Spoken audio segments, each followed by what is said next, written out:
Guys, welcome back to the channel. So I'm bringing you a full review today on a flanker to one of my all-time favorite affordable fragrances. This is Vince Camuto Homme. And this is a beautiful gin and tonic, citrus dominant, fresh, spicy fragrance that, for what it is actually quite unique. I think this is one of the better $20 to $30 fragrances I've ever come across. Great for the spring, summertime especially, can double in the evenings, early fall. It just has that vibrance, that brightness, that attractiveness, a beautiful, fresh character that doesn't smell like everything else.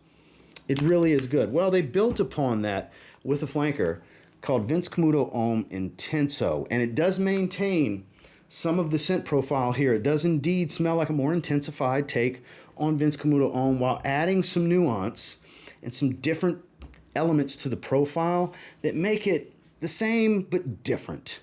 So let's discuss it. Stay tuned.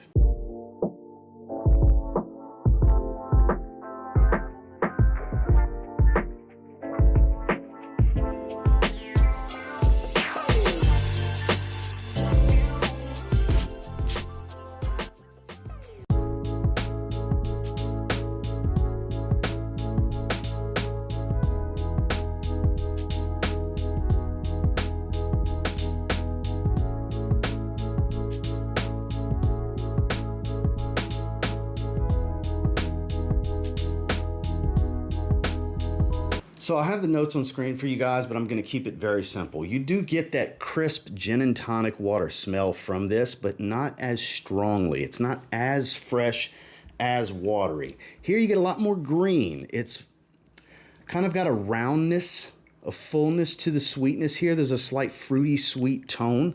Very aromatic, but very green at the same time. Not super green spicy. There's a touch of green spice that lend it to the fresh spicy side of things, but very green, more so than a blue fragrance. I mean, it doesn't change it from being a blue fragrance. It's just a more green elemented dominant blue fragrance. There's a lot of blues out there that have, rosemary, basil, things like this that give it that type of profile, kind of ground it, add a little bit more of a masculine tone. And that's exactly what you get here. This is a really good fragrance.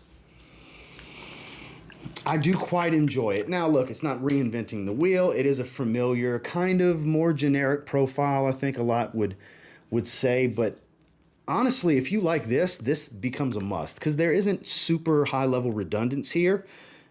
There's homage to the original's DNA in here, but it's not the same fragrance. Not to the point to where I say it's too redundant. I think this fragrance is mainly for those that like this fragrance and like something with a little bit more depth, a little bit more density that would work even better in non-scorching hot months. Like if you're in a warm climate, like I'm on the Gulf Coast, I'm literally 3 minutes from feet in the sand on the beach in the Gulf Coast. So it's hot, it's humid. So when we move into fall, when maybe it's in the high 60s, low 70s, a milder temperature with a nice breeze, maybe I don't want super fresh. I want something a little bit more grounded. That's where fragrances like this come in, but it still has all the freshness to really still work in that high heat.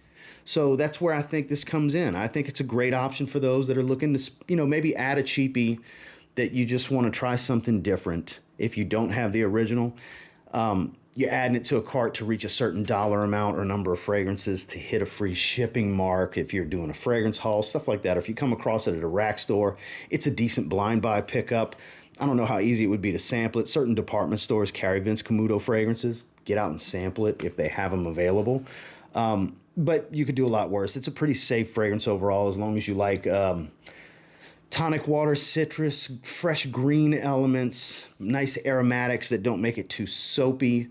You'll probably like this. It's not a super musky fragrance. There's a nice woody dominance here. All in all, it smells really good. I'm very happy that I picked it up. I was very intrigued by this, and this is definitely one of the cheap fragrance pickups of the year that I actually quite enjoy.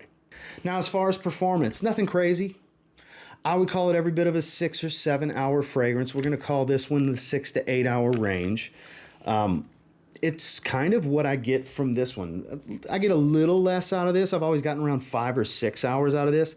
Get a little bit more, maybe 6 to 7 is what I've been clocking with this. So not much difference in longevity. I would say it is stronger overall, though. This is a louder fragrance up top. It trails a bit better. I think that's where the strength difference is. It is more, that's where the intensity comes in, is it is a stronger overall fragrance.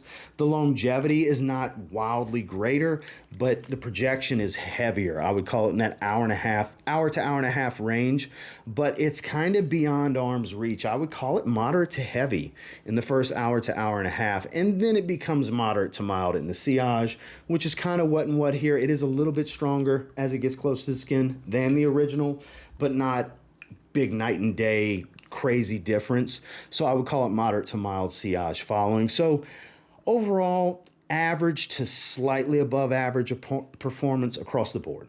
Final thoughts on Vince Camuto Homme Intenso. This is a very good fragrance.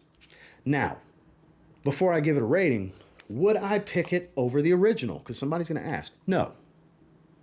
This still holds a special place in my heart. I would still recommend the original first, or if you're only going to pick up one, I still recommend the original more.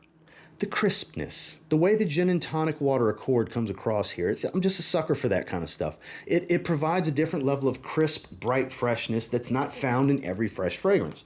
So I give the slight nod to this one. But with that said, it's still a very good fragrance at 7 out of 10. This is still a great cheapie pickup that I think is totally worth checking out, especially if you're a fan of the original, if you have the original already. That's who I think that makes this a must try for. Maybe not necessarily a must buy, but at least a must try if you're a fan of the original Vince Camuto Homme. It's easily my favorite. I have Eterno, I have Terra, I have Solar. I have several of their offerings. The Black Bottle, never was a fan of it. I know it's a barbershop one that most people enjoy. It's okay. My least favorite of the bunch. But this one, definitely up there. I would put this number 2 behind Vince Camuto Homme as far as the handful of Vince Camuto fragrances I have at this point. It's easily slotted at number 2, but it's a 7 out of 10. Well, that's my thoughts and feelings on Vince Camuto Homme Intenso. Must try for any of you that have the original. I think that's the easiest way to put it. And until next time, do me a real quick favor. Go ahead and like, comment, subscribe, because I do appreciate all the feedback, and I love hearing from you guys. How many of you tried it? What do you think about it? What kind of performance do you get? 30 minutes and it's gone, bro? It's always that person, right? Who gets more than 6 or 7 hours? Do you get like 9 or 10 hours out of this? I'm sure there's somebody. I love spraying this. It smells so good. It really does. It's good fragrance. Very good fragrance. Hence why I gave it a 7 out of 10. And until next time, I will say if you get your hands on Vince Camuto Homme Intenso and you give it a spray now, you might end up thanking me later. Who knows? Have a good one, guys.